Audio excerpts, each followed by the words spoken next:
last week we have completed the chapter 28 of Genesis about Jacob and his first encounter with the Lord. ನಾವು ಕಳೆದ ವಾರ 28ನೇ ಅಧ್ಯಾಯದ ಅಧ್ಯಯನವನ್ನ ಮುಗಿಸಿ ಮೊದಲನೆಯ ಬಾರಿಗೆ ಯಾಕೋಬನು ದೇವರೊಟ್ಟಿಗೆ ಸಂದರ್ಶನವನ್ನ ಹೊಂದುವುದನ್ನು ನಾವು ನೋಡಿದೆವು.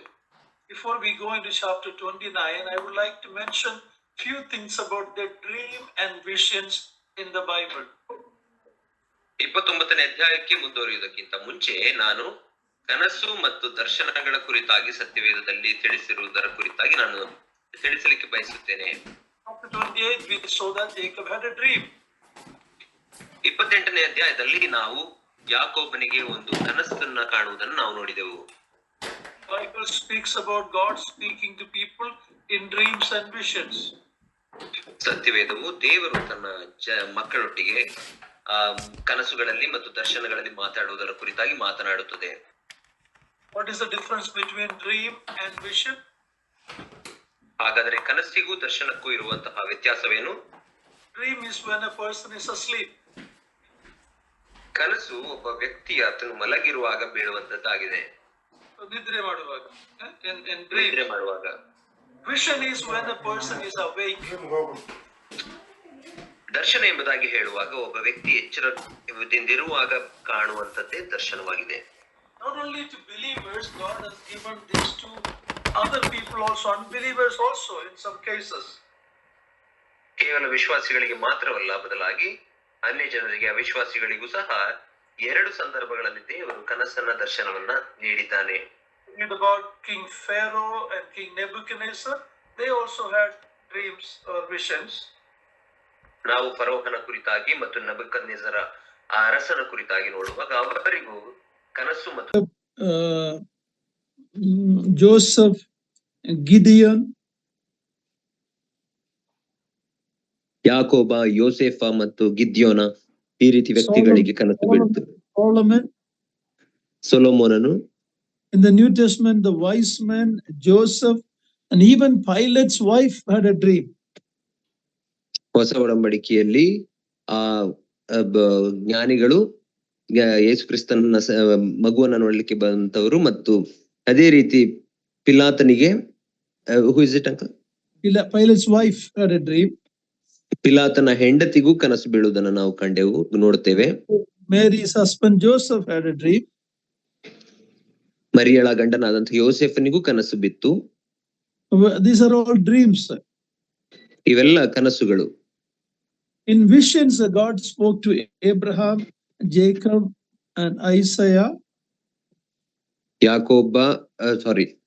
ಅಬ್ರಹಾಮ, ಯಾಕೋಬ ಮತ್ತು ಯೆಶಾಯನಿಗೆ ದೇವರು ದರ್ಶನಗಳ ಮೂಲಕ ಮಾತನಾಡಿದನು. Ezekiel, Daniel in the New Testament, Paul, Ananias, Cornelius, all these people had visions. ಎಹೆಜ್ಕೇಲ, ದಾನಿಯೇಲ, ಅದೇ ರೀತಿಯಲ್ಲಿ ಹೊಸ ಒಡಂಬಡಿಕೆಯಲ್ಲಿ ಪೌಲ ಮತ್ತು ಕೊರ್ನೆಲ್ಯ ಇವರೆಲ್ಲರಿಗೂ ದರ್ಶನಗಳಾದವು. Today we read in Hebrews 1:1 and 2 that God in the time past spoke like that, but now he has spoken through his son. That is the final revelation. ನಾವು ಇಬ್ರಿಯರಿಗೆ ಬರೆದ ಪತ್ರಿಕೆ 1ನೇ ಅಧ್ಯಾಯ 2ನೇ ವಚನದಲ್ಲಿ ನಾವು ನೋಡುವಾಗ ದೇವರು ಭಾಗವಾಗಿ ಹಿಂದೆ ತನ್ನ ಪ್ರವಾದಿಗಳ ಮೂಲಕ ಮಾತನಾಡಿದನು, ಆದರೆ ಈಗ ನಮ್ಮೊಟ್ಟಿಗೆ ತನ್ನ ಮಗನ ಮೂಲಕ ಮಾತನಾಡುತ್ತಾನೆ. And God revelation through the Holy Spirit in the written word of God. ಮತ್ತು ಪವಿತ್ರಾತ್ಮನ ಮೂಲಕ ನಮಗೆ ಪ್ರಕಟಣೆಗಳನ್ನ ಕೊಡುವುದರ ಮೂಲಕ ತನ್ನ ವಾಕ್ಯದಲ್ಲಿ ನಮ್ಮೊಟ್ಟಿಗೆ ಮಾತನಾಡುತ್ತಾನೆ. Today you and I as believers don't need to wait for dreams or vision because God has given everything we need for life and godliness. ಇಂದು ವಿಶ್ವಾಸಿಗಳಂತ ನಾನು ನೀವು ಯಾವುದೇ ಕನಸಿಗಾಗಲಿ ದರ್ಶನಕ್ಕಾಗಲಿ ಕಾಯುವ ಅವಶ್ಯಕತೆ ಇಲ್ಲ, ಯಾಕಂದ್ರೆ ದೇವರು ಜೀವಕ್ಕೂ ಭಕ್ತಿಗೂ ಬೇಕಾದದೆಲ್ಲವನ್ನ ತನ್ನ ವಾಕ್ಯದ ಮೂಲಕ ನಮಗೆ ಪ್ರಕಟಿಸಿದ್ದಾನೆ. I just thought I clarify that before we go to chapter 29. 29ನೇ ಅಧ್ಯಾಯಕ್ಕೆ ಮುಂದುವರಿಯುವುದಕ್ಕಿಂತ ಮುಂಚೆ ಇದರ ಕುರಿತಾಗಿ ಹೇಳಬೇಕು ಎಂಬುದಾಗಿ ನನಗನ್ನಿಸಿತು. Because there are still people who are waiting for dreams and vision, people who claim, and many of them are false. ಇಂದು ಅನೇಕರು ದರ್ಶನಕ್ಕಾಗಿ ಮತ್ತು ಕನಸುಗಳಿಗಾಗಿ ಕಾಯ್ದುಕೊಳ್ಳುವುದನ್ನು ನಾವು ನೋಡುತ್ತೇವೆ. ಆದರೆ ಹಾಗೆ ನನಗೆ ಕನಸು ಬಿತ್ತು ದರ್ಶನವಾಯಿತು ಎಂಬುದಾಗಿ ತಮಗೆ ತಾವು ಹೇಳಿಕೊಳ್ಳುವವರು ಅವರು ಸುಳ್ಳುಗಾರರಾಗಿರುತ್ತಾರೆ. Okay, now in chapter 29, we are continuing the study of Jacob's life. 29ನೇ ಅಧ್ಯಾಯದಲ್ಲಿ ನಾವು ಯಾಕೋಬನ ಜೀವಿತದ ಅಧ್ಯಯನವನ್ನು ಮುಂದುವರಿಸುತ್ತೇವೆ. Jacob is meeting, in this chapter, Jacob is meeting Rachel. ಇಲ್ಲಿ ಈ ಅಧ್ಯಾಯದಲ್ಲಿ ಯಾಕೋಬನು ರಾಹೇಲಳನ್ನ ಸಂಧಿಸುತ್ತಾನೆ. Jacob is serving for Rachel. ಯಾಕೋಬನು ರಾಹೇಲಳಿಗಾಗಿ ಸೇವೆ ಮಾಡುವುದನ್ನು ನಾವು ನೋಡುತ್ತೇವೆ. And also we see Jacob is deceived. ಮತ್ತು ಯಾಕೋಬನಿಗೆ ಇಲ್ಲಿ ಮೋಸವಾಗುವುದನ್ನು ಸಹ ನಾವು ನೋಡುತ್ತೇವೆ. To give a title to this chapter, what should we give? ಈ ಒಂದು ಅಧ್ಯಾಯಕ್ಕೆ ನಾವು ಶೀರ್ಷಿಕೆಯನ್ನು ಕೊಡುವುದಾದರೆ ಯಾವ ಶೀರ್ಷಿಕೆಯನ್ನು ಕೊಡಬಹುದು? We can give what is written in Galatians chapter 6 verse 7 and 8. Please read that. Galatians chapter 6 verse 7 and 8. ಗಲಾತ್ಯದವರಿಗೆ ಬರೆದ ಪತ್ರಿಕೆ 6ನೇ ಅಧ್ಯಾಯ 7 ಮತ್ತು 8ನೇ ವಚನದಲ್ಲಿ ಕೊಟ್ಟಿರುವ ಶೀರ್ಷಿಕೆಯನ್ನ ಇದಕ್ಕೆ ಕೊಡಬಹುದು. ದೇವರ ವಾಕ್ಯದಲ್ಲಿ ಉಪದೇಶ ಹೊಂದುವವನು ಉಪದೇಶ ಮಾಡುವವನಿಗೆ ತನಗಿರುವ ಎಲ್ಲಾ ಒಳ್ಳೆಯವುಗಳಲ್ಲಿ ಇಲ್ಲ, ಗಲಾತ್ಯರ 6, 7, 8. ದೇವರ ವಾಕ್ಯದಲ್ಲಿ ಉಪದೇಶ ಹೊಂದುವವನು ಉಪದೇಶ ಮಾಡುವವನಿಗೆ ತನಗಿರುವ ಎಲ್ಲಾ ಒಳ್ಳೆಯವುಗಳಲ್ಲಿ ಪಾಲು ಕೊಡಲಿ, ಮೋಸ ಹೋಗಬೇಡಿರಿ. Galatians 6, 7, 8 ಅದು 7 ಮತ್ತೆ 8 ವರ್ಡ್ಸ್ ಓದಿ. 7 and 8. Okay. ಮೋಸ ಹೋಗಬೇಡಿರಿ, ದೇವರು ತಿರಸ್ಕಾರ ಸಹಿಸುವವನಲ್ಲ. ಮನುಷ್ಯನು ತಾನು ಏನು ಬಿತ್ತುತ್ತಾನೋ ಅದನ್ನೇ ಕೊಯ್ಯಬೇಕು. ತನ್ನ ಶರೀರ ಭಾವವನ್ನು ಕುರಿತು ಬಿತ್ತುವವನು ಆ ಭಾವದಿಂದ ನಾಶನವನ್ನು ಕೊಯ್ಯುವನು. ಆತ್ಮನನ್ನು ಕುರಿತು ಬಿತ್ತುವವನು ಆತ್ಮನಿಂದ ನಿತ್ಯ ಜೀವವನ್ನು ಕೊಯ್ಯುವನು. Yeah, now we see why this verse is apt about the life of Jacob in this chapter. ಯಾಕೋಬನ ಜೀವಿತಕ್ಕೆ ಈ ವಚನಗಳು ಯಾಕೆ ಸರಿ ಹೊಂದುತ್ತವೆ ಎಂಬುದನ್ನ ನಾವು ಈ ಅಧ್ಯಾಯದಲ್ಲಿ ನಾವು ನೋಡಬಹುದು. It is in Galatians, it is written mainly to believers, Christians, but it is a universal law of God for every age. ಇಲ್ಲಿ ಗಲಾತ್ಯದವರಿಗೆ ಬರೆದ ಪತ್ರಿಕೆಯಲ್ಲಿ ಬರೆದಿರುವಂತದ್ದು ಇದು ವಿಶ್ವಾಸಿಗಳಿಗೆ ಅನ್ವಯವಾದರೂ ಸಹ ಸಾರ್ವತ್ರಿಕವಾಗಿ ಪ್ರತಿ ಮನುಷ್ಯನಿಗೂ ಈ ಒಂದು ನ್ಯಾಯವು ಅಥವಾ ನಿಯಮವು ಅದು ಅನ್ವಯವಾಗುತ್ತದೆ. You sow and then you reap. ನೀವು ಬಿತ್ತುತ್ತೀರಿ, ಅದನ್ನೇ ಕೊಯ್ಯುತ್ತೀರಿ. One difference is when you sow one seed, the fruit that you get is not one but much more. ನೀವು ಇನ್ನೊಂದು ವ್ಯತ್ಯಾಸ ಏನೆಂದರೆ ನೀವು ಕೇವಲ ಒಂದೇ ಬೀಜವನ್ನು ಬಿತ್ತಿದರೂ ಸಹ ಅದರಿಂದ ಬರುವ ಫಲವು ಅದು ಅನೇಕವಾಗಿರುತ್ತದೆ, ಹೆಚ್ಚಾಗಿರುತ್ತದೆ. In the scripture you see many examples of people who sowed and they reaped. ಸತ್ಯವೇದದಲ್ಲಿ ಅನೇಕ ಉದಾಹರಣೆಗಳನ್ನು ನಾವು ನೋಡುತ್ತೇವೆ. ಏನೆಂದರೆ ಜನರು ಬಿತ್ತಿದರು ಮತ್ತು ಕೊಯ್ದರು ಎಂಬುದಾಗಿ ನಾವು ಫಲವನ್ನು ಕೊಯ್ಯುವುದನ್ನು ನಾವು ಕಾಣುತ್ತೇವೆ. Pharaoh ordered to kill the children, the boys, and finally his own firstborn was killed. ಫರೋಹನು ಎಲ್ಲಾ ಮಕ್ಕಳುಗಳನ್ನ ಕೊಲ್ಲಲಿಕ್ಕೆ ಇಸ್ರಾಯೇಲರ ಮಕ್ಕಳನ್ನ ಕೊಲ್ಲಬೇಕು, ಇಬ್ರಿಯರ ಮಕ್ಕಳನ್ನ ಎಂಬುದಾಗಿ ಆಜ್ಞಾಪನೆ ಮಾಡಿದನು. ಆದರೆ ತಾನೇ ತನ್ನ ಹಿರಿಯ ಮಗನನ್ನ ಕಳೆದುಕೊಂಡನು. Ahab, the wicked king, slain Naboth to get his vineyard, but finally he was killed. The dogs licked his blood. Israel ಅರಸನಾದಂತಹ ಆಹಾಬನು ನಾಬೋತನನ್ನ ಆತನ ದ್ರಾಕ್ಷಿಯ ತೋಟಕ್ಕಾಗಿ ಆತನ ಹೊಲಕ್ಕಾಗಿ ಆತನನ್ನ ಕೊಲ್ಲುವುದನ್ನು ನಾವು ನೋಡುತ್ತೇವೆ. ಆದರೆ ಅದಕ್ಕೆ ಪ್ರತಿಫಲವಾಗಿ ಆತನು ಕೊಲ್ಲಲ್ಪಟ್ಟನು, ಆತನ ರಕ್ತವನ್ನು ನಾಯಿಗಳು ನೆಕ್ಕಿದವು ಎಂಬುದಾಗಿ ನೋಡುತ್ತೇವೆ. David found this law in his life when he committed adultery and murder. ಈ ಒಂದು ನಿಯಮವನ್ನ ದಾವೀದನು ಸಹ ತನ್ನ ಜೀವಿತದಲ್ಲಿ ಅನುಭವಿಸಬೇಕಾಯಿತು. ಆತನು ಬೆಚ್ಚಬೆಯೊಟ್ಟಿಗೆ ವ್ಯಭಿಚಾರವನ್ನ ಮಾಡಿ ಆಕೆಯ ಗಂಡನನ್ನ ಊರಿಯನನ್ನ ಕೊಲೆ ಮಾಡಿಸಿದಾಗ. You know how many ones died in his family. ಮತ್ತು ಆತನ ಕುಟುಂಬದಲ್ಲಿ ಎಷ್ಟು ಜನರು ಸತ್ತರು ಎಂಬುದಾಗಿ ನಾವು ನೋಡುತ್ತೇವೆ. No, God forgave him. He reaped what he has sown. ದೇವರು ಆತನನ್ನ ಕ್ಷಮಿಸಿದರೂ ಸಹ ಆತನು ಏನನ್ನ ಬಿತ್ತಿದ್ದನೋ ಅದರ ಫಲವನ್ನು ಕೊಯ್ಯಲೇಬೇಕಾಯಿತು. Even all the apostles felt the weight of this law. ಅಪೊಸ್ತಲರು ಸಹ ಈ ಒಂದು ನಿಯಮದ Apostle Paul, ಭಾರವನ್ನ Apostle Paul ಅಪೊಸ್ತಲನಾದಂತಹ also felt the weight of this law. ಈ ನಿಯಮದ ಭಾರವನ್ನ, ಈ ನಿಯಮದ ಪ್ರತಿಫಲವನ್ನ ಅಪೊಸ್ತಲನಂತ ಪೌಲನು ಸಹ ಅನುಭವಿಸಿದನು. He gave consent to stone Stephen. ಆತನು ಸ್ಟೆಫನನಿಗೆ ಕಲ್ಲು ಹೊಡೆದು ಕೊಲ್ಲುವಾಗ ಅದಕ್ಕೆ ಸಮ್ಮತಿಸಿದವನು.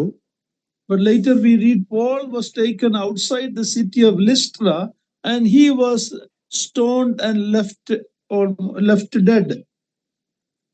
ನಾವು ನಂತರದಲ್ಲಿ ನಾವು ನೋಡುವಾಗ ಲುಸ್ತ್ರಾ ಪಟ್ಟಣದ ಹೊರಕ್ಕೆ ಪೌಲನನ್ನ ಎಳೆದುಕೊಂಡು ಹೋಗಿ ಕಲ್ಲು ಎಸೆದು ಕೊಲ್ಲುವುದಕ್ಕೆ ಪ್ರಯತ್ನಿಸುವುದನ್ನು ನಾವು ನೋಡುತ್ತೇವೆ. ಆತನನ್ನ ಸತ್ತವನು ಎಂಬುದಾಗಿ ಬಿಟ್ಟು ಜನರು ಹೋದರು. As God's children, we have to be very careful what we sow, because it will come back and we will get a abundant reaping.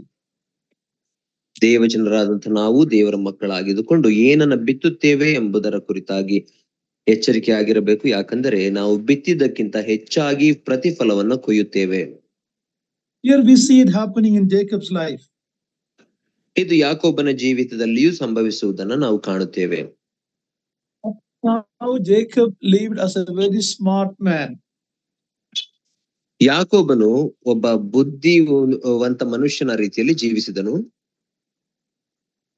He used the shady methods to accomplish his purpose, whether it was with his brother or with his father.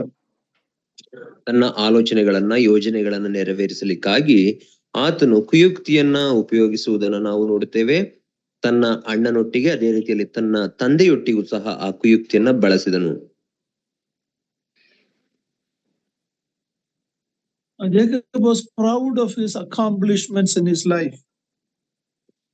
ಮತ್ತು ಆತನು ತನ್ನ ಜೀವಿತದಲ್ಲಿ ತಾನು ಸಾಧಿಸಿದರ ಕುರಿತಾಗಿ ಹೆಮ್ಮೆಯುಳ್ಳವನಾಗಿದ್ದನು. But now he is going to reap what he has sown. ಆದರೆ ಈಗ ತಾನು ಏನನ್ನ ಬಿತ್ತಿದ್ದನೋ ಅದನ್ನೇ ಆತನು ಕುಯ್ಯಲಿಕ್ಕೆ ಹೋಗುತ್ತಿದ್ದಾನೆ. The great Old Testament records are written for our learning and our warning.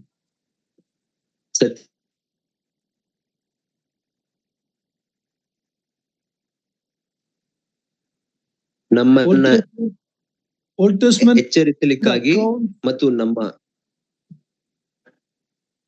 ಹಳೆಯ ಒಡಂಬಡಿಕೆಯಲ್ಲಿ ಬರೆದಿರುವಂತಹ ಅನೇಕ ಸಂಗತಿಗಳು ನಮ್ಮ ಎಚ್ಚರಿಕೆಗಾಗಿ ಮತ್ತು ನಮಗೆ ಬುದ್ಧಿವಾದಗಳಾಗಿ ಬರೆಯಲ್ಪಟ್ಟಿವೆ. Okay, now we start this chapter. Let's read verses 1 to 3. ಈಗ 29ನೇ ಅಧ್ಯಾಯವನ್ನು ನಾವು ಓದಿಕೊಳ್ಳೋಣ. ಆದಿಕಾಂಡ 29 1ರಿಂದ 3ರವರೆಗೆ ದಯಮಾಡಿ ಓದಿರಿ. ಆಮೇಲೆ ಯಾಕೋಬನು ದಾರಿ ಹಿಡಿದು ಮೂಡಣ ದೇಶದವರ ಸೀಮೆಗೆ ಬಂದನು. ಅಲ್ಲಿಗೆ ಬಂದಾಗ ಅಡವಿಯೊಳಗೆ ಬಾವಿಯನ್ನು ಕಂಡನು. ಬಾವಿ ಹತ್ತಿರ 3 ಕುರಿ ಹಿಂಡುಗಳು ಮಲಗಿದ್ದವು. ಕುರಿಗಳನ್ನು ನೀರು ಕುಡಿಸುವುದಕ್ಕಾಗಿ ಆ ಬಾವಿಗೆ ಒಡಕೊಂಡು ಹೋಗುವ ಪದ್ಧತಿ ಇತ್ತು. ಬಾವಿಯ ಮೇಲೆ ಮುಚ್ಚಿದ ಕಲ್ಲು ದೊಡ್ಡದಾಗಿತ್ತು. ಹಿಂಡುಗಳೆಲ್ಲ ಅಲ್ಲಿ ಕೂಡಿದಾಗ ಕಾಯುವವರು ಬಾವಿಯ ಮೇಲೆ ಮುಚ್ಚಿದ ಕಲ್ಲನ್ನು ಸರಿಸಿ ಕುರಿಗಳಿಗೆ ನೀರು ಕುಡಿಸಿ ತಿರುಗಿ ಕಲ್ಲನ್ನು ಬಾವಿಯ ಮೇಲೆ ಮುಚ್ಚುವರು. Jacob leaves Bethel and he is resuming his journey and arrived in Haran.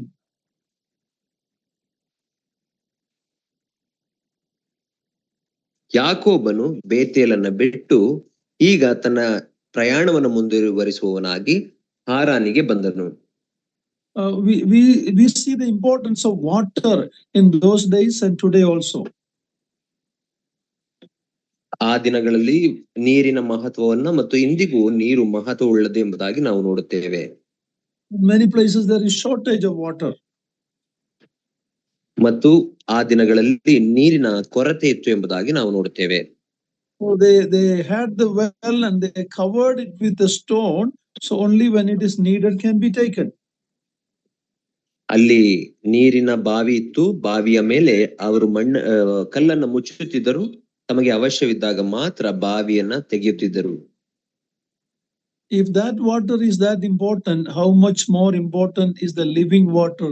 The Lord Jesus Christ told the Samaritan woman that all who drink this water will thirst again, but the water I give. How important it is for a man to have the living water, the Lord Jesus Christ. ದೇಹಕ್ಕೆ ನೀರು ಅಷ್ಟು ಪ್ರಾಮುಖ್ಯವಾಗಿರುವುದಾದರೆ ನಮ್ಮ ಆತ್ಮೀಕವಾದಂತಹ ಜೀವ ಜಲವು ಅದು ಎಷ್ಟು ಪ್ರಾಮುಖ್ಯವಾಗಿದೆ ಎಂಬುದನ್ನು ನಾವು ಮರೆಯಬಾರದು. ನಮ್ಮ ಕರ್ತನಾದಂತ ಯೇಸು ಕ್ರಿಸ್ತನು ಆ ಸಮಾರ್ಯದ ಸ್ತ್ರೀಗೆ ಹೇಳಿದ ಮಾತೇನೆಂದರೆ, ಈ ನೀರನ್ನ ಕುಡಿಯುವವರಿಗೆ ನೀರಡಿಕೆ ಆಗುವುದು, ಆದರೆ ನಾನು ಕೊಡುವ ನೀರನ್ನ ಕುಡಿಯುವವನಿಗೆ ಎಂದಿಗೂ ನೀರಡಿಕೆ ಆಗುವುದಿಲ್ಲ. ಆ ನೀರು ಸಿಕ್ಕುವುದು ನಮ್ಮ ಕರ್ತನಾದಂತ ಯೇಸು ಕ್ರಿಸ್ತನಲ್ಲಿಯೇ. As God's children, we are to drink deep of that water. ದೇವರ ಮಕ್ಕಳಾಗಿ ನಾವು ಆ ಬಾವಿಯಿಂದ ಆಳದ ನೀರನ್ನ ಕುಡಿಯಬೇಕು. When David was running away from his son Absalom, he was in a place where he had a thirst for the water from Bethlehem. Well, Who was it, uncle? when David was running away from his son Absalom, he came to a place where he had a longing for the water from the well in Bethlehem in 2 Samuel chapter 23.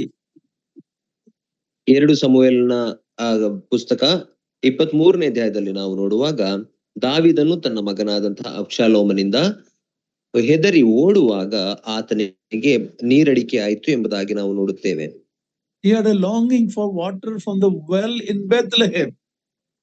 ಬೆತ್ಲೆಹೇಮಿನಲ್ಲಿರುವಂತಹ ಬಾವಿಯ ನೀರನ್ನೇ ಕುಡಿಯಬೇಕು ಎಂಬುದಾಗಿ ಆತನಿಗೆ ಬಯಕೆ ಆಯಿತು.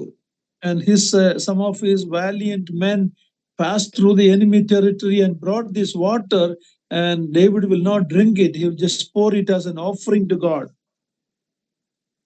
ಆಗ ಆತನ ಶೂರರಾದಂತಹ ಕೆಲವು ಸೈನಿಕರು ಹೋಗಿ ಆತನಿಗೆ ಆ ಶತ್ರು ಪಾಳೆಯದಲ್ಲಿದ್ದಂತಹ ಆ ಬಾವಿಯಿಂದ ನೀರನ್ನು ತಂದು ಕೊಡುವಾಗ ಅದನ್ನು ಆತನು ಕುಡಿಯಲಿಲ್ಲ. ದಾವೀದನು ಬದಲಾಗಿ ದೇವರಿಗೆ ಹೋಮ ಎಂಬ ರೀತಿಯಲ್ಲಿ ಅದನ್ನ ಹೊಯ್ದು ಬಿಟ್ಟನು.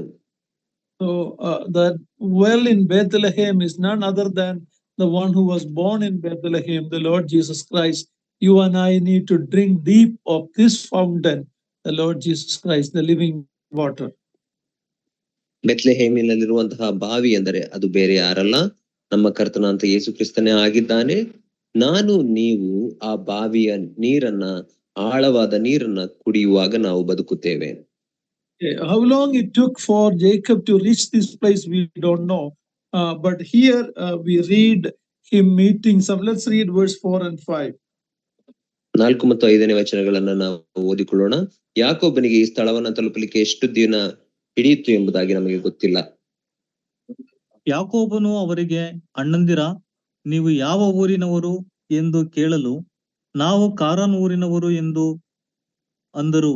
ಅವನು ಅವರನ್ನು, ನಾಹೋರನ ಮಗನಾದ ಲಾಬಾನನನ್ನು ಬಲ್ಲಿರ ಎಂದು ಕೇಳಿದಕ್ಕೆ, ಬಲ್ಲೆವು ಅಂದರು. Now he met these shepherds there and asking them, do you know Laban?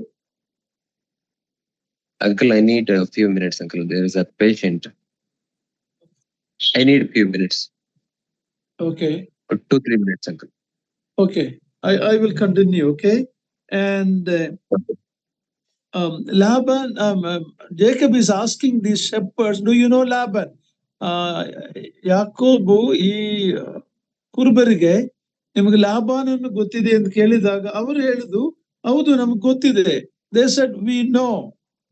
But Jacob don't know. He is going to learn about Laban very soon. ಲಾಬಾನ ವಿಷಯವಾಗಿ ಯಾಕೋಬನಿಗೆ ಗೊತ್ತಿಲ್ಲ, ಬಟ್ ಯಾಕೋಬನ ಕಲಿಯಲಿಕ್ಕಿದೆ ಮುಂದೆ ಅವನು ಎಂದವನು ಯಾರಂತ. Okay, so he is going to get acquainted with Laban very soon. Okay, ಈಗ 6ರಿಂದ 8 ವರೆಗೆ ಓದಿ ಬ್ರದರ್.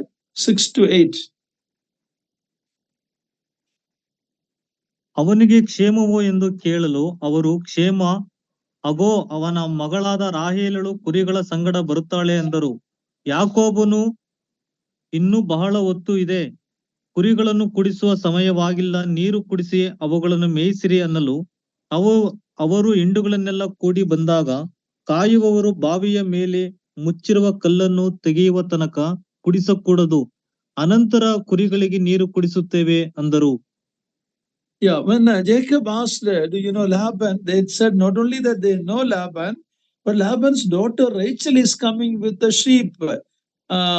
ಲಾಬಾನನನ್ನು ಅವ್ರಿಗೆ ಗೊತ್ತಿದೆ ಎಂದು ಮಾತ್ರಮಲ್ಲ, ಈಗೋ ಲಾಬಾನನ ಮಗಳು ಕುರಿಗಳೊಂದಿಗೆ ಬರಿತಾ ಇದೆ ಎಂದು ಹೇಳಿದಾಗ, Jacob immediately seeing Rachel coming, and he is still very smart. Okay, he is telling these shepherds, why don't you go and take care of the sheep. And later, but they said, no, we cannot unless all the sheep come in, you know. I think when he heard about Rachel and maybe saw that, he wanted to be maybe alone with her. And this is the reason why he came. His father said, go and find a bride from Laban's daughters. So, and now he's the first exposure, first meeting of Rachel. ಯಾಕೋಬನು ರಾಹೇಲನ್ನು ಭೇಟಿ ಮಾಡುವ ಮೊದಲನೇ ಒಂದು ಸಂದರ್ಭ ಇದು. ಇದಕ್ಕಾಗಿ ಅವನು ಬಂದಿರುವುದು. ಸೊ ಹುಡುಗಿಯನ್ನು ನೋಡುವಾಗ ಅವರಿಗೆ ಮತ್ತೆ ಕುರುಬರಿಗೆ ನೀವು ಹೋಗಿ ಇಲ್ಲಿ ಅಂತ ಹೇಳುವ, is still very smart, you know, that's what Jacob is. Not only that, Jacob is telling them what the shepherd should do. ಅವರು ಏನು ಮಾಡಬೇಕೆಂದು ಅವರಿಗೆ ಆಜ್ಞೆ ಕೊಡುವ ಒಂದು ಯಾಕೋಬನು. He's very smart still. So that is what we see here. ಯಾಕೋಬನು ಇನ್ನೂ ತುಂಬಾ ಜಾಣನಾಗಿ ಅವರಿಗೆ ನೀವು ಹೋಗು ಹೇಳುವಾಗ ಅವ್ರು ಹೇಳಿದ್ರೆ ನಾವು ಹೋಗ್ಲಿಕ್ಕೆ ಆಗೋದಿಲ್ಲ, ಎಲ್ಲ ಕುರಿಗಳು ಬರುತ್ತಾನೆ. Anyhow, now Rachel has come. She's a shepherdess. Okay, this was that also shows us maybe at this time Laban had no sons. Later we see Laban had sons, but now maybe he had no sons and only daughters, and Rachel is a shepherdess. ಕುರಿಗಳನ್ನು ಕಾಯುವ ಒಂದು ಕೆಲಸ ಹೆಣ್ಣು ಮಕ್ಕಳು ಮಾಡ್ತಾ ಇದ್ದು. That was normal in those days. Okay, now verse 10ನೇ ವಚನ ಓದಿಕೊಳ್ಳ್ರಿ please. Verse 10. 9. ಅವನು ಅವರೊಂದಿಗೆ ಮಾತಾಡುತ್ತಿರುವಾಗಲೇ ರಾಹೇಲಳು ತನ್ನ ತಂದೆಯ ಕುರಿಗಳನ್ನು ಒಡೆಕೊಂಡು ಬಂದಳು. ಆಕೆಗೆ ಅವುಗಳನ್ನು ಮೇಯಿಸುವವಳಾಗಿದ್ದಳು.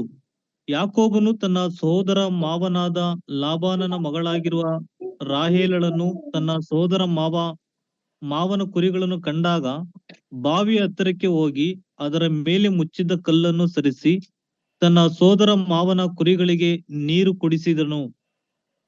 Yeah, no one told Jacob to do that, but seeing Rachel, he was going out of his way to help his uncle's sheep and helping Rachel. So he is acting immediately, he is working very hard to help her. ನಾವು ನೋಡುವಾಗ ಯಾಕೋಬನು ಯಾರು ಆತನಿಗೆ ಈ ರೀತಿ ಸಹಾಯ ಮಾಡು ಎಂಬುದಾಗಿ ಹೇಳದೆ ಹೋದಾಗಲೂ ಸಹ ರಾಹೇಲಳನ್ನು ನೋಡಿದ ತಕ್ಷಣವೇ ಆತನು ತನ್ನ ದಾರಿಯನ್ನ ಬಿಟ್ಟು, ಅಂದ್ರೆ ತನ್ನ ಬಲವನ್ನ ಮೀರಿ ಆಕೆಗೆ ಸಹಾಯ ಮಾಡ್ಲಿಕ್ಕೆ ಮುಂದೆ ಹೋಗುವುದನ್ನು ನಾವು ಕಾಣುತ್ತೇವೆ. When a boy is in love with a girl, he will go out of his way to do so many things to please her. ಒಬ್ಬ ಹುಡುಗನು ಒಬ್ಬ ಹುಡುಗಿಯನ್ನ ಪ್ರೀತಿಸುವಾಗ ಆಕೆಗೋಸ್ಕರ ಆಕೆಯನ್ನ ಮೆಚ್ಚಿಸಲಿಕ್ಕಾಗಿ ಏನು ಬೇಕಾದರೂ ಮಾಡ್ಲಿಕ್ಕೆ ಸಿದ್ಧನಿರುತ್ತಾನೆ. Verse 11 and 12. 11-12ನೇ ವಚನ. ಅವನು ರಾಹೇಲಳಿಗೆ ಮುದ್ದಿಟ್ಟು ಸ್ವರವೆತ್ತಿ ಕಣ್ಣೀರು ಸುರಿಸಿ ಆಕೆಗೆ, ನಾನು ನಿನ್ನ ತಂದೆಯ ಸೋದರಳಿಯನು ರಬ್ಬೇಕಳ ಮಗನೂ ಆಗಿದ್ದೇನೆ ಎಂದು ಹೇಳಿದಾಗ ರಾಹೇಲಳು ಓಡಿ ಹೋಗಿ ಆ ಮಾತನ್ನು ತನ್ನ ತಂದೆಗೆ ತಿಳಿಸಿದಳು. Now it may be a little strange to us that this first look itself, Jacob is kissing her and telling her who he is. ನಮಗೆ ಇದು ವಿಚಿತ್ರ ಅನಿಸಬಹುದು. ಏನಂದ್ರೆ ಆಕೆಯನ್ನು ನೋಡಿದಂತಹ ಮೊದಲ ನೋಟದಲ್ಲಿ ಆಕೆಗೆ ಮುದ್ದಿಡುವುದನ್ನು ನಾವು ನೋಡುತ್ತೇವೆ ಮತ್ತು ನಾನು ನಿನ್ನ ಮಾವನು ಎಂಬುದಾಗಿ ಹೇಳುತ್ತಿದ್ದಾನೆ. Up to now he was a lonely man in his travel. Now he has come to his mother's close relative, and he was overwhelmed with emotion and feeling, and he wept. ಇಲ್ಲಿವರೆಗೂ ಆತನು ಏಕಾಂತವಾಗಿ ಪ್ರಯಾಣ ಬೆಳೆಸುತ್ತಾ ಬಂದನು. ಈಗ ತನ್ನ ತಾಯಿಯ ಸೋದರನ ಮನೆಯ ಬಳಿಗೆ ಬರುವಾಗ ಈಗ ಆತನ ಭಾವನೆಗಳು ಉಕ್ಕಿ ಬರುತ್ತವೆ. ಉದ್ವೇಗದಿಂದ ಹೀಗೆ ಆತನು ವರ್ತಿಸುತ್ತಿದ್ದಾನೆ. Now when Rachel heard who he is, immediately she ran to her house to tell her father. ರಾಹೇಲಳು ಈತನು ಯಾರಾಗಿದ್ದಾನೆ ಎಂಬುದನ್ನು ನೋಡುವಾಗ ಆಕೆ ಓಡಿ ಹೋಗಿ ತನ್ನ ತಂದೆಗೆ ವಿಷಯವನ್ನು ಮುಟ್ಟಿಸಿದಳು. Let's read verse 13 now. 13ನೇ ವಚನವನ್ನು ಈಗ ಓದಿಕೊಳ್ಳೋಣ.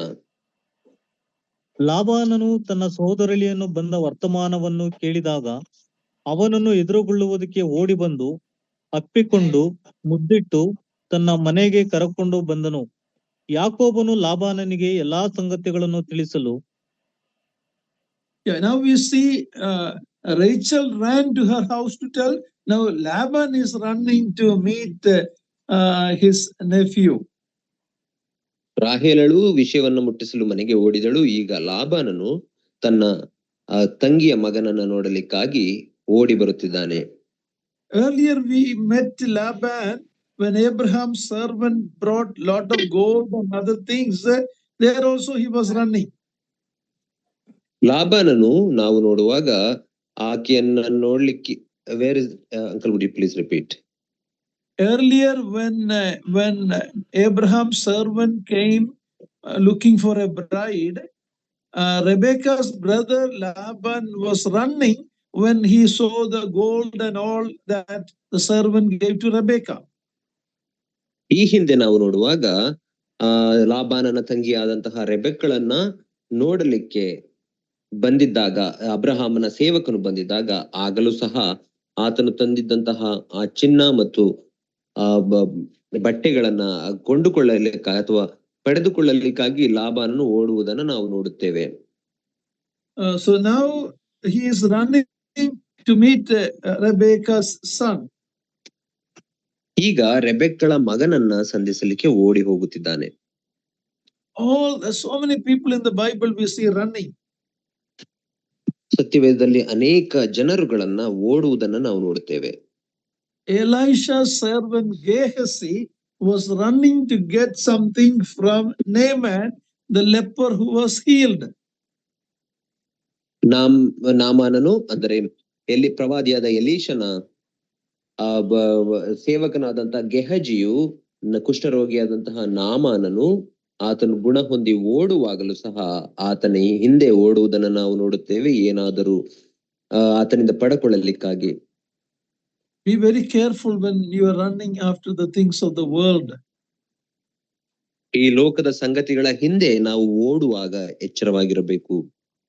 Here Laban came and he embraced him and kissed him and brought him to his house. ಲಾಬಾನನು ಇಲ್ಲಿ ಓಡಿ ಬರುವುದನ್ನು ನಾವು ನೋಡುತ್ತೇವೆ. ಆತನನ್ನ ಅಪ್ಪಿಕೊಂಡು ಮುದ್ದಿಟ್ಟು ತನ್ನ ಮನೆಗೆ ಕರೆಕೊಂಡು ಬಂದನು. He heard Abraham was a rich man. Abraham's son Isaac was a very rich man, and now Isaac's son has come. So this man has some interest in Jacob.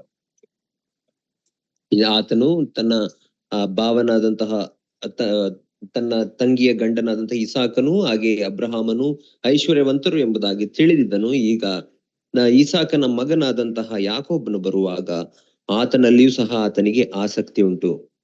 And he related to Laban all the things that happened. Jacob is telling everything to Laban in his house. ಆತನ ಮನೆಯಲ್ಲಿ, ಲಾಬಾನನ ಮನೆಯಲ್ಲಿ ಯಾಕೋಬನು ತನಗೆ ದಾರಿಯ ಪ್ರಯಾಣದಲ್ಲಿ ಸಂಭವಿಸಿದ್ದೆಲ್ಲವನ್ನ ಹಂಚಿಕೊಳ್ಳುವುದನ್ನು ಅಥವಾ ಹೇಳುವುದನ್ನು ನಾವು ನೋಡುತ್ತೇವೆ. Jacob had quite a bit to talk about, isn't it? ಯಾಕೋಬನಿಗೆ ಹೇಳಬೇಕಾದಂತಹ ಎಷ್ಟೋ ಸಂಗತಿ ಇದೆ ಅಲ್ಲವೇ? We don't know whether he told about how he tricked his brother and father. We don't know whether he said that. ಆತನು ತನ್ನ ಅಣ್ಣನನ್ನ ಮತ್ತು ತನ್ನ ತಂದೆಯನ್ನ ಹೇಗೆ ಮೋಸ ಮಾಡಿದನು ಎಂಬುದರ ಕುರಿತಾಗಿ ಹೇಳಿದನೋ ಏನೋ ಗೊತ್ತಿಲ್ಲ. How his brother was trying to kill him. ಮತ್ತು ಆತನ ಅಣ್ಣನು ತನ್ನನ್ನ ಹೇಗೆ ಕೊಲ್ಲಲಿಕ್ಕೆ ಪ್ರಯತ್ನಿಸಿದನು ಎಂಬುದರ ಕುರಿತಾಗಿ ಹೇಳಿರಲಿಕ್ಕಿಲ್ಲ. How clever he was to run away from his brother. ಮತ್ತು ತನ್ನ ಅಣ್ಣನಿಂದ ಓಡಿ ಬಂದು ತನ್ನ ಪ್ರಾಣವನ್ನು ಉಳಿಸಿಕೊಳ್ಳುವಷ್ಟರ ಬುದ್ಧಿವಂತನು ಎಂಬುದಾಗಿ ಹೇಳಿಕೊಂಡಿರಬಹುದು. He might have definitely told about the dream that he had on the way. ಮತ್ತು ತನಗೆ ಪ್ರಯಾಣದಲ್ಲಿ ಬಿದ್ದಂತಹ ಆ ಕನಸಿನ ಕುರಿತಾಗಿ ಖಂಡಿತವಾಗಿ ಹೇಳಿರಬಹುದು. Anyhow, there's a lot of things that Jacob had to say. ಯಾಕೋಬನು ಹೇಳಬೇಕಾದಂತಹ ಅನೇಕ ಸಂಗತಿಗಳು ಆತನಲ್ಲುಂಟು. We don't know whether Laban asked him why you came alone. ಬಹುಶಃ ಲಾಬಾನನು ನೀನು ಯಾಕೆ ಒಬ್ಬನೇ ಬಂದಿದ್ದೀ ಎಂಬುದಾಗಿ ಕೇಳಿದನೋ ಏನೋ ನಮಗೆ ಗೊತ್ತಿಲ್ಲ. How much lie he told we don't know. ಎಷ್ಟು ಸುಳ್ಳನ್ನ ಲಾಬಾನನಿಗೆ ಯಾಕೋಬನು ಹೇಳಿರಬಹುದು ನಮಗೆ ಗೊತ್ತಿಲ್ಲ. David had an experience like this in his life. ದಾವೀದನಿಗೂ ಸಹ ಇಂತಹ ಅನುಭವ ತನ್ನ ಜೀವಿತದಲ್ಲಿ ಆಯಿತು. In 1 Samuel chapter 21 verse 1 and 2, ಒಂದು ಸಮುವೇಲನ ಪುಸ್ತಕದಲ್ಲಿ 21ನೇ ಅಧ್ಯಾಯ 1 ಮತ್ತು 2ನೇ ವಚನದಲ್ಲಿ ನಾವು ನೋಡುವಾಗ, can we read that verse? 1 Samuel 21 1 and 2. ಒಂದು ಸಮುವೇಲ 21ನೇ ಅಧ್ಯಾಯ 1 ಮತ್ತು 2ನೇ ವಚನ. ದಾವೀದನು ನೋಬ್ ಊರಲ್ಲಿದ್ದ ಯಾಜಕನಾದ ಅಹಿಮೇಲೆಕನ ಬಳಿಗೆ ಬಂದನು. ಅಹಿಮೇಲೆಕನು ದಾವೀದನನ್ನು ಭಯಭಕ್ತಿಯಿಂದ ಎದುರುಗೊಂಡು, ನಿನ್ನ ಜೊತೆಯಲ್ಲಿ ಒಬ್ಬನಾದರೂ ಇಲ್ಲವಲ್ಲ, ನೀನು ಒಬ್ಬನೇ ಬಂದಿದ್ದೇಕೆ ಎಂದು ಅವನನ್ನು ಕೇಳಲು, ಅವನು ಅರಸನು ಒಂದು ಕೆಲಸವನ್ನು ಆಜ್ಞಾಪಿಸಿ ಇದನ್ನು ಯಾರಿಗೂ ತಿಳಿಸಬಾರದೆಂದು ಕಟ್ಟು ಮಾಡಿ ನನ್ನನ್ನು ಕಳಿಸಿದ್ದಾನೆ. ನನ್ನ ಆಳುಗಳು ಇಂತಿಂತ ಸ್ಥಳದಲ್ಲಿ ನನ್ನನ್ನು ಸಂಧಿಸಬೇಕೆಂದು ಗೊತ್ತು ಮಾಡಿದ್ದೇನೆ. Now here we see that David telling a lie to the priest Ahimelech. ಇಲ್ಲಿ ದಾವೀದನು ಯಾಜಕನಾದ ಅಹೀಮೆಲೆಕನಿಗೆ ಸುಳ್ಳು ಹೇಳುತ್ತಿರುವುದನ್ನು ನಾವು ಕಾಣುತ್ತೇವೆ. He is running away from Saul, but he said Saul has deputed him to some of the king's work.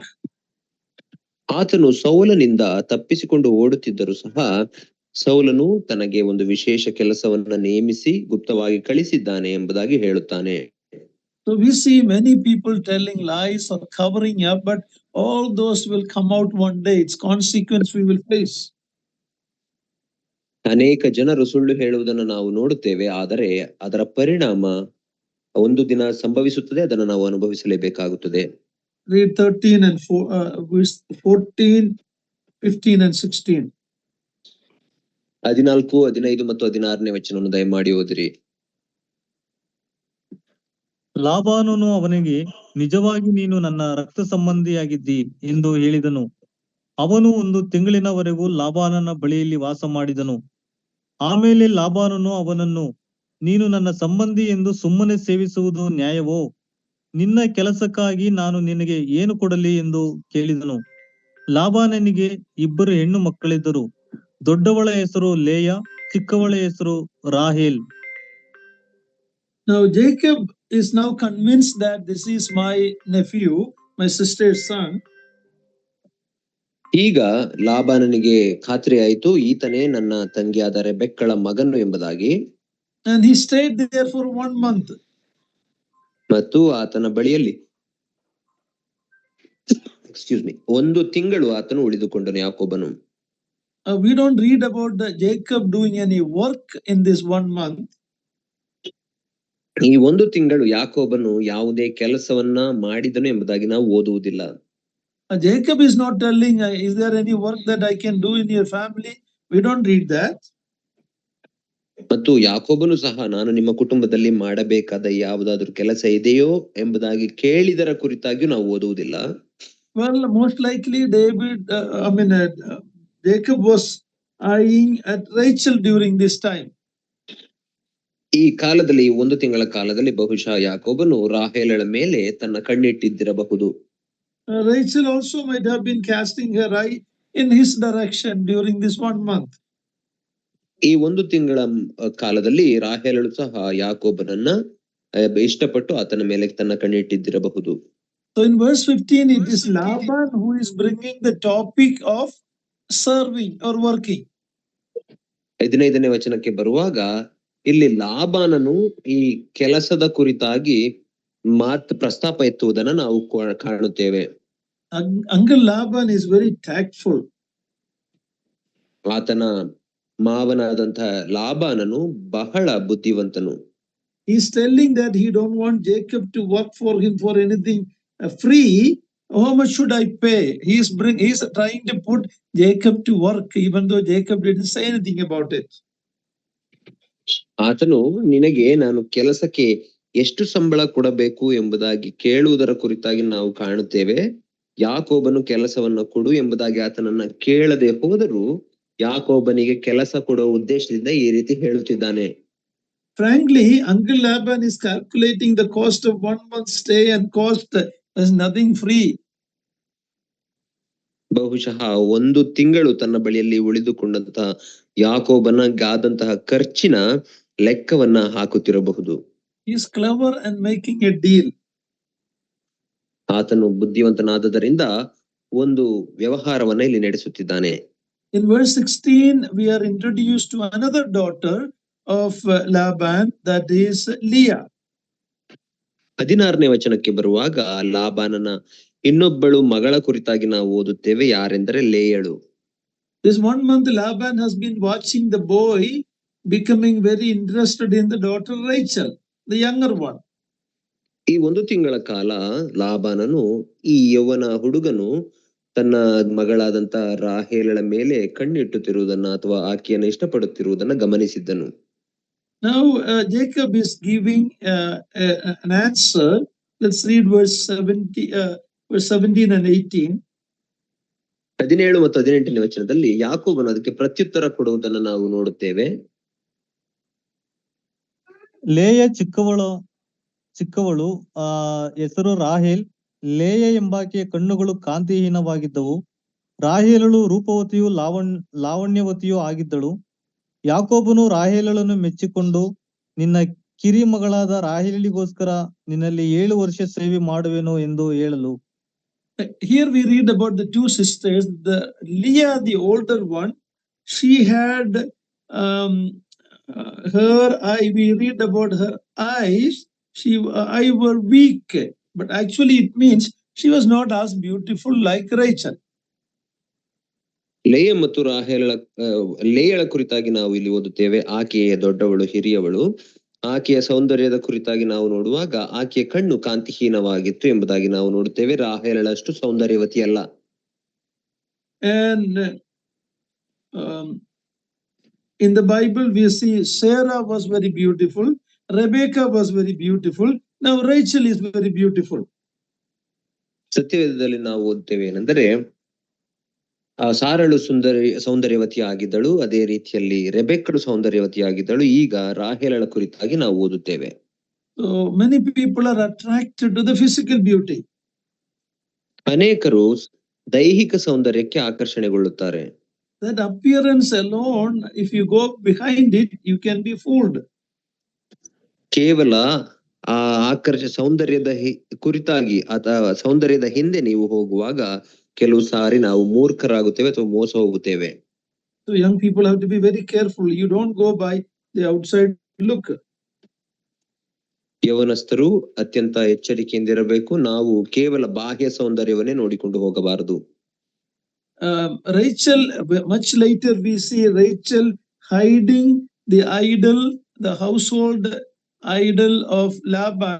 And later we will read that. So she was into idol worship, or she wanted to claim Laban's property all. So we see Rachel's quality later.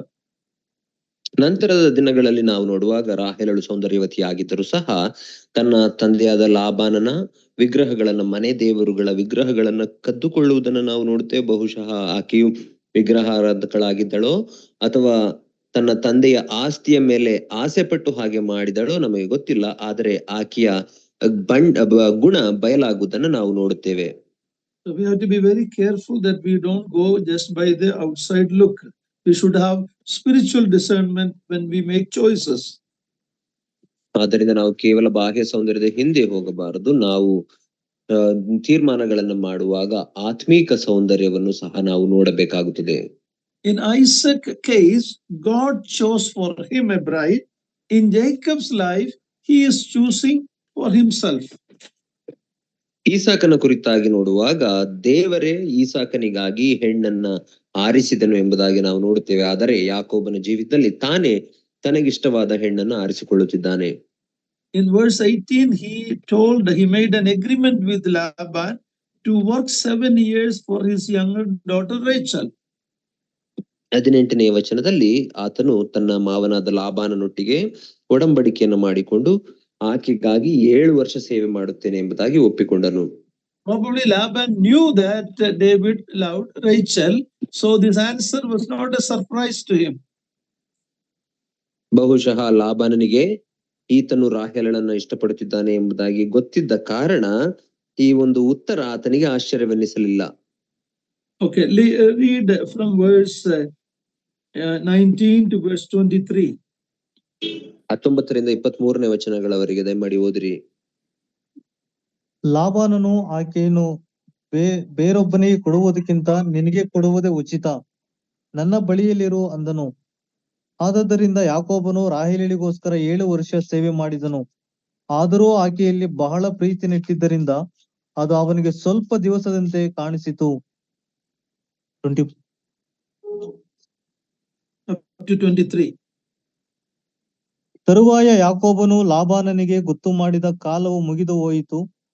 ಆಕೆಯನ್ನು ನನ್ನ ಹೆಂಡತಿಯಾಗುವಂತೆ ನನ್ನ ಸ್ವಾಧೀನಕ್ಕೆ ಕೊಡು ಎಂದು ಹೇಳಿದನು. ಆಗ ಲಾಬಾನನು ಆ ಸ್ಥಳದವರೆಲ್ಲರನ್ನು ಕರೆಸಿ ಔತಣವನ್ನು ಮಾಡಿಸಿದನು. ಸಾಯಂಕಾಲದಲ್ಲಿ ತನ್ನ ಹಿರಿಮಗಳಾದ ಲೇಯಳನ್ನೇ ಯಾಕೋಬನಿಗೆ ಒಪ್ಪಿಸಿಕೊಟ್ಟನು. ಅವನು ಆಕೆಯನ್ನು ಕುಡಿದನು. Now, when Jacob gave the offer that he will work for Rachel, Laban accepts the bargain. ನಾನು ರಾಹೇಲಳಿಗಾಗಿ ಸೇವೆ ಮಾಡುತ್ತೇನೆ ಎಂಬುದಾಗಿ ಯಾಕೋಬನು ಹೇಳಿದಂತಹ ಆ ಒಂದು ಮಾತಿಗೆ ಲಾಬಾನನು ಒಪ್ಪಿಕೊಂಡನು. Now, this is a marriage or a desire to marry a close relative. ಇಲ್ಲಿ ತನ್ನ ಹತ್ತಿರದ ಸಂಬಂಧಿಯನ್ನ ಮದುವೆ ಮಾಡಿಕೊಳ್ಳಲಿಕ್ಕೆ ಬಯಕೆ ಇರುವುದನ್ನು ನಾವು ಕಾಣುತ್ತೇವೆ. Only when the law of Moses was given, this close relative marriage is prohibited in the law of Moses. ಮೋಶೆಯು ಧರ್ಮಶಾಸ್ತ್ರವನ್ನ ಕೊಟ್ಟಾಗ ಮಾತ್ರ ಮೋಶೆಯ ಧರ್ಮಶಾಸ್ತ್ರದಲ್ಲಿ ಹತ್ತಿರದ ಸಂಬಂಧಿಯನ್ನ ಮದುವೆ ಮಾಡಿಕೊಳ್ಳುವುದನ್ನು ನಿಷೇಧಿಸಲಾಯಿತು.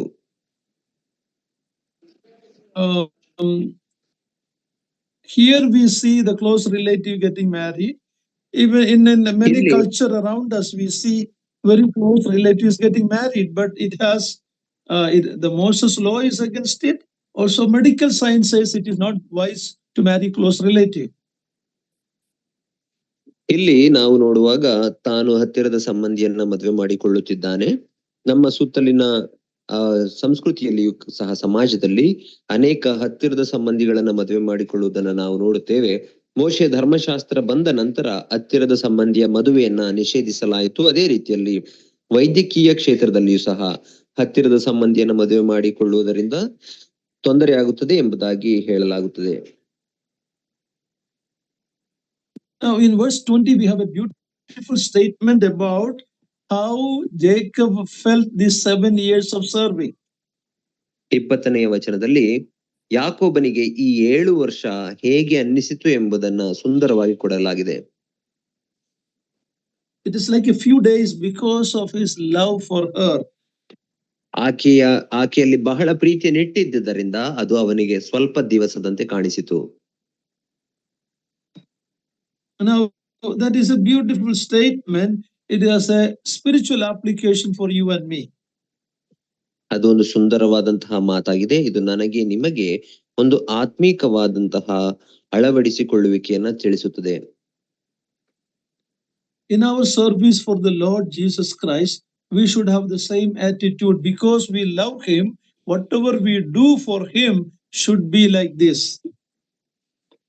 ನಾವು ನಮ್ಮ ಕರ್ತನಿಗಾಗಿ ನಾವು ಮಾಡುವ ಸೇವೆಯಲ್ಲಿ ಇದೇ ರೀತಿಯ ಅನುಭವವನ್ನ ಹೊಂದಿದವರಾಗಿರಬೇಕು. ಯಾಕಂದರೆ ನಾವು ಕರ್ತನನ್ನ ಹೆಚ್ಚಾಗಿ ಪ್ರೀತಿಸುವುದರಿಂದ ನಮಗೆ ಅದು ಭಾರ ಎನ್ನಿಸಬಾರದು.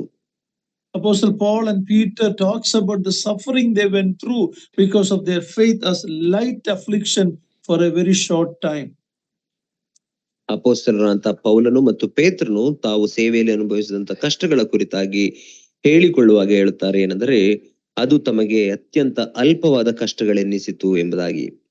The 7 years Jacob has worked very hard. ಈ 7 ವರ್ಷಗಳ ಕಾಲ ಯಾಕೋಬನು ಕಷ್ಟಪಟ್ಟು ದುಡಿದಿದ್ದಾನೆ. Laban made sure that he worked very hard.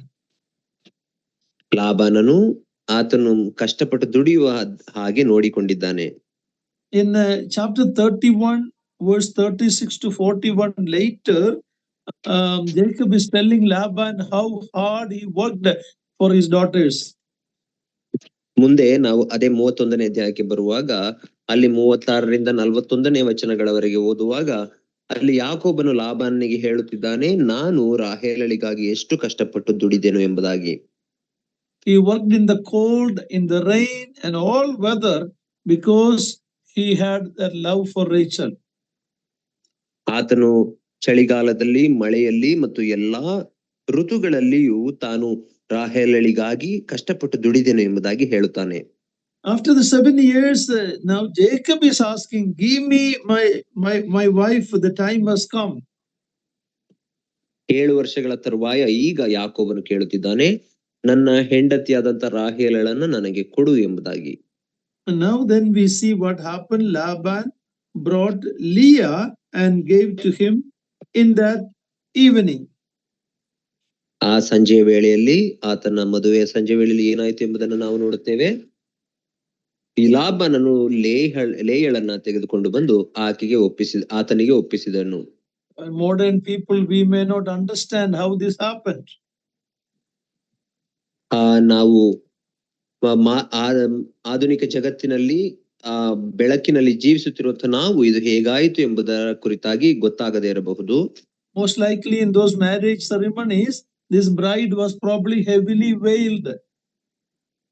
ಬಹುಶಃ ಆ ದಿನಗಳ ಮದುವೆಯಲ್ಲಿ ಮದುಮಗಳನ್ನ ಆ ಒಂದು ತೆರೆಯಿಂದ ಆಕೆಯನ್ನು ಮುಸುಕಿನಿಂದ ಇರಬಹುದು. Maybe lack of proper lighting.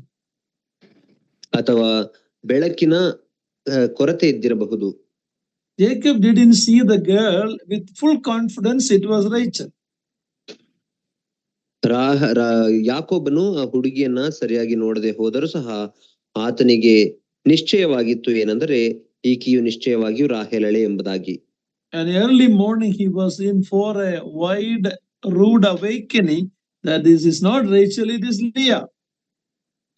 ಆದರೆ ಬೆಳಿಗ್ಗೆ ಆಗುವಾಗ ಆತನಿಗೆ ಒಂದು ಭಯಂಕರವಾದಂತಹ ಆಶ್ಚರ್ಯ ಕಾದಿತ್ತು ಏನೆಂದರೆ ಆಕೆಯು ರಾಹೇಲಳಲ್ಲ, ಬದಲಾಗಿ ಲೇಯಳು. The deceiver is now deceived. ಮೋಸಗಾರನು ಈಗ ತಾನೇ ಮೋಸ ಹೋಗಿದ್ದಾನೆ.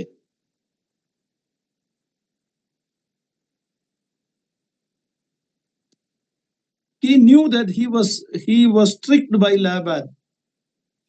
ಈಗ ಆತನಿಗೆ ಅರಿವಾಯಿತು, ಲಾಬಾನನಿಂದ ನಾನು ಮೋಸ ಹೋಗಿದ್ದೇನೆ ಎಂಬುದಾಗಿ.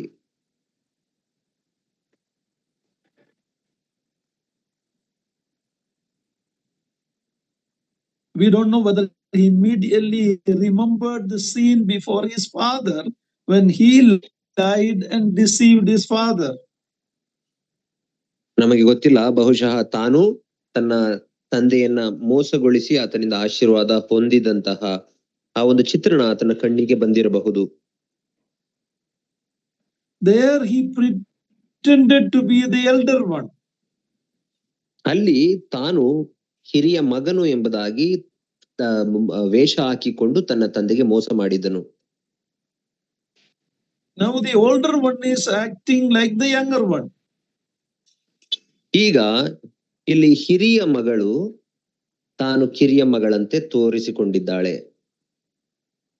The table is turned. My dear brothers and sisters, I and you need to be very careful how we behave, how we try to trick, and it will come back to us in a very serious way.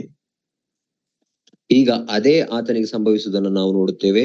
ಪ್ರಿಯ ಸಹೋದರ ಸಹೋದರಿಯರೇ, ನಾವು ಯಾವ ರೀತಿ ಜೀವಿಸುತ್ತೇವೆ ಎಂಬುದರ ಕುರಿತಾಗಿ ಎಚ್ಚರಿಕೆಯಿಂದಿರಬೇಕು. ಯಾಕಂದ್ರೆ ನಾವು ಮೋಸ ಮಾಡುವುದಾದರೆ ನಾವು ಮೋಸಗೊಳ್ಳುತ್ತೇವೆ. That is why we titled this chapter as "Do not be deceived. Whatever you sow, you will reap." From Galatians chapter 6. ಆದ್ದರಿಂದ ಈ ಅಧ್ಯಾಯಕ್ಕೆ ನಾನು ಗಲಾತ್ಯದವರಿಗೆ ಬರೆದ ಪತ್ರಿಕೆ 6ನೇ ಅಧ್ಯಾಯ 7-8 ವಚನಗಳಲ್ಲಿ ಓದಿಕೊಂಡ ರೀತಿಯಲ್ಲಿ, ಮೋಸ ಹೋಗಬೇಡಿರಿ, ನೀವು ಏನನ್ನ ಬಿತ್ತುತ್ತೀರೋ ಅದನ್ನೇ ಕೊಯ್ಯುತ್ತೀರಿ ಎಂಬುದಾಗಿ ಇದರ ಶೀರ್ಷಿಕೆಯನ್ನು ಕೊಡಲು ಬಯಸುತ್ತೇನೆ. Jacob was very upset, and for him it was a criminal act what Laban has done. So he is asking, why did you deceive me?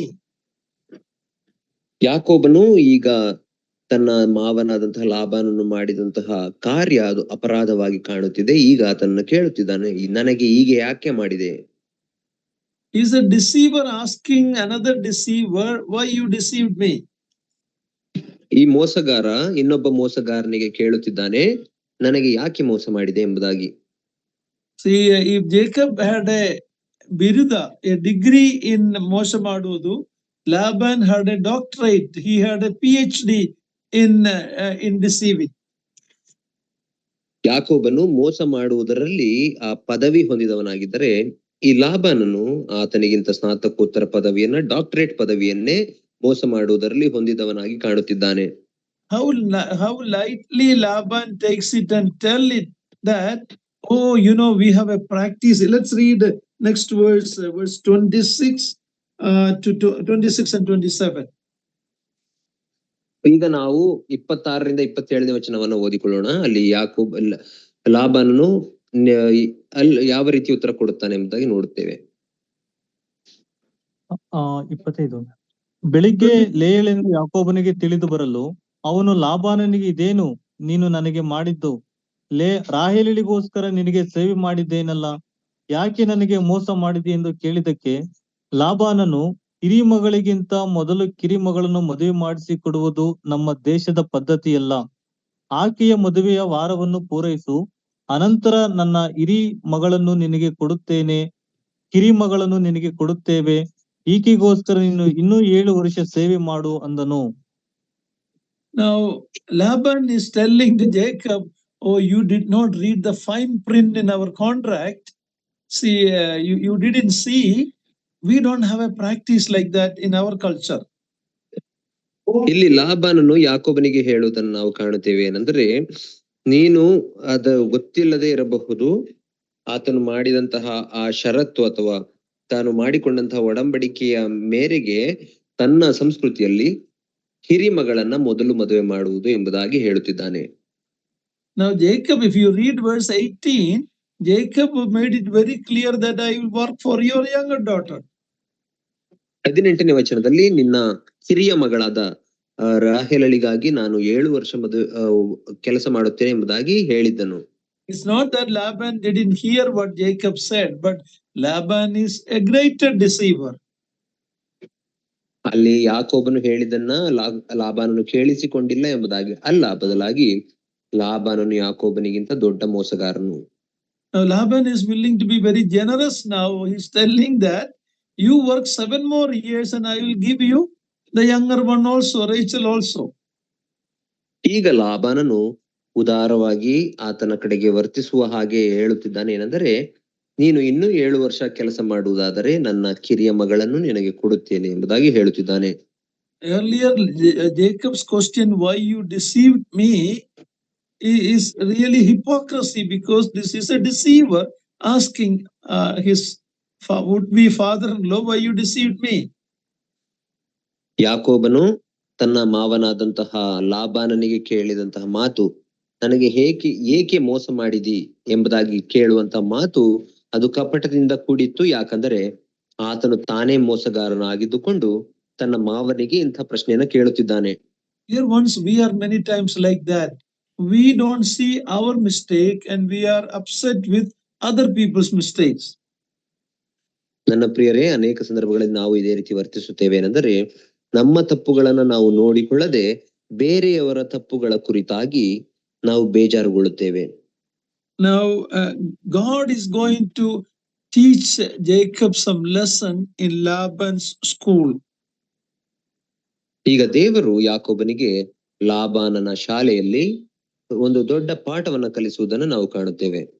The Lord Jesus Christ said, when you look at the moth in someone else's eye, you forget to look at the beam in your own eyes, in Matthew chapter 7 verse 4.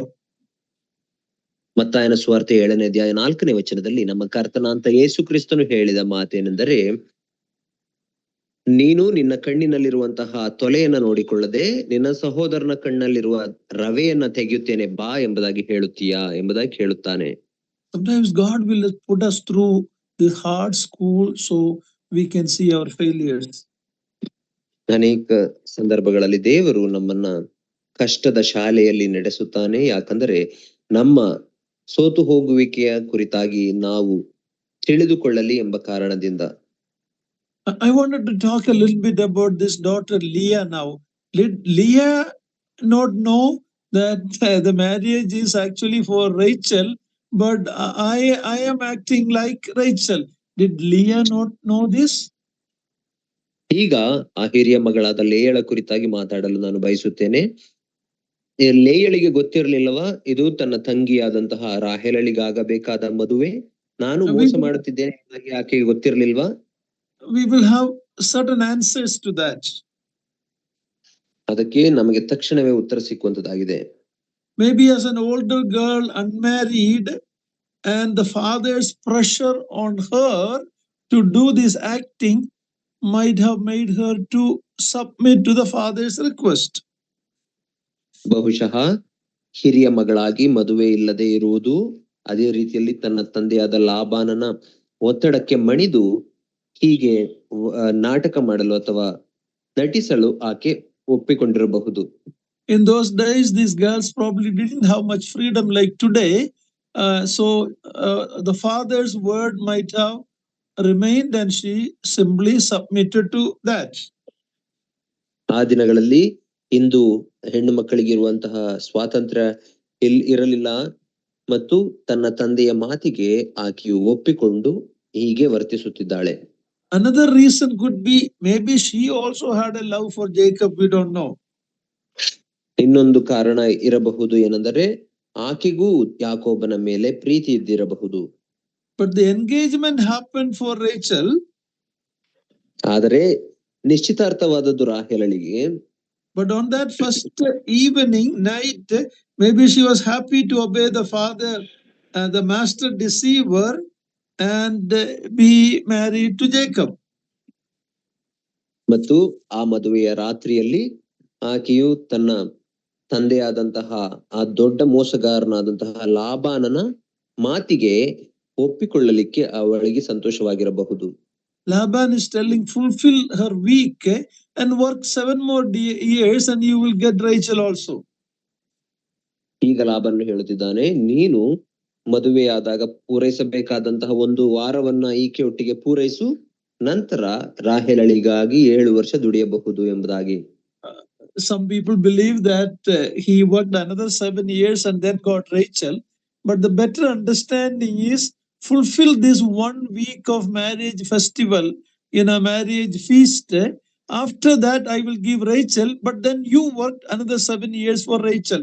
That is probably better understanding of what happened.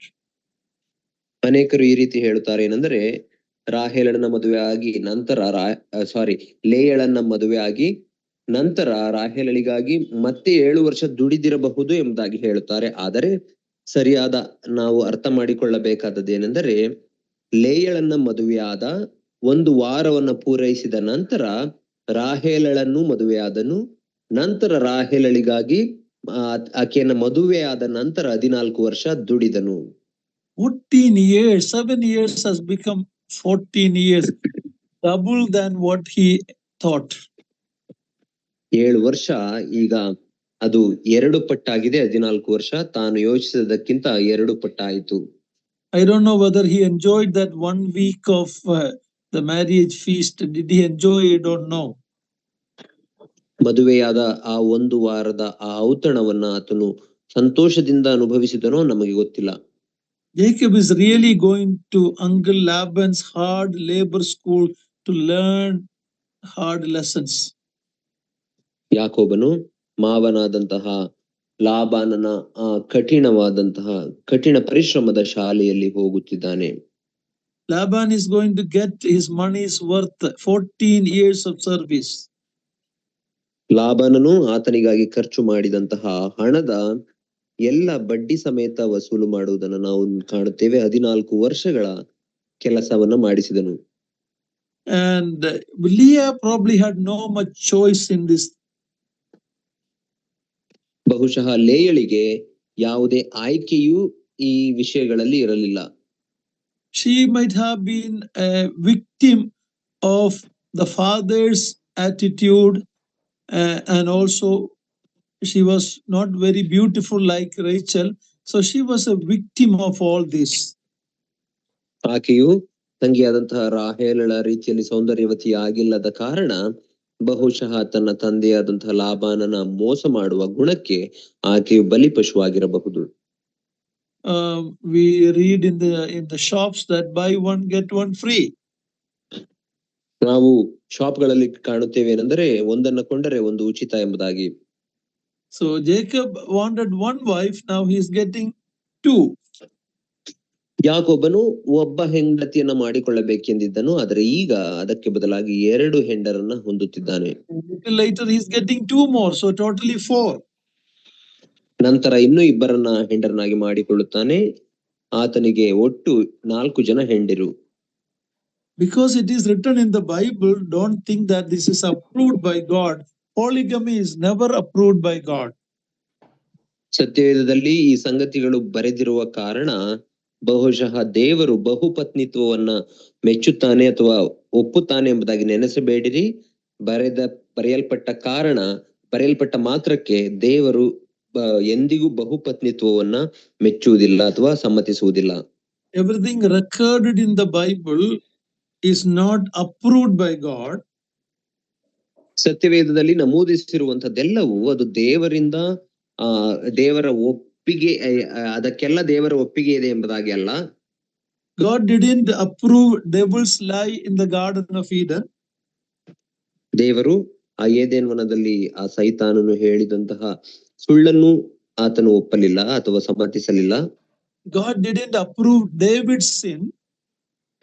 ದಾವಿದನ ಪಾಪವನ್ನು ಸಹ ಸಮ್ಮತಿಸಲಿಲ್ಲ. But it is all recorded. ಆದರೆ ಅದೆಲ್ಲವೂ ನಮೂದಿಸಲ್ಪಟ್ಟಿವೆ ಅಷ್ಟೇ. So we have learning and warning from the word of God.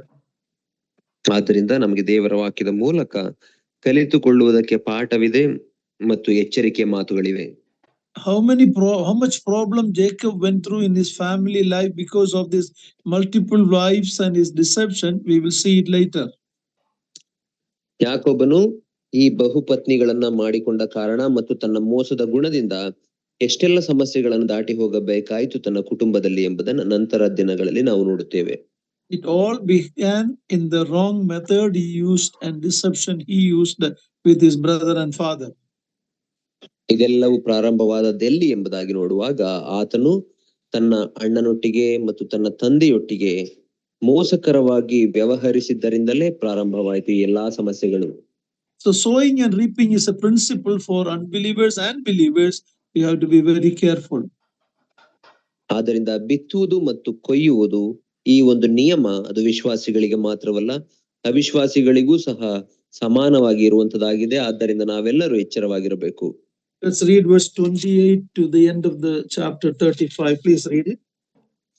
28ರಿಂದ 35ನೇ ವಚನಗಳವರೆಗೆ ನಾವು ಓದಿಕೊಳ್ಳೋಣ. ಈಗ ಯಾಕೋಬನು ಅದಕ್ಕೆ ಒಪ್ಪಿ ಹಿರಿಯಳ ಮದುವೆಯ ವಾರವನ್ನು ತೀರಿಸಿದನು.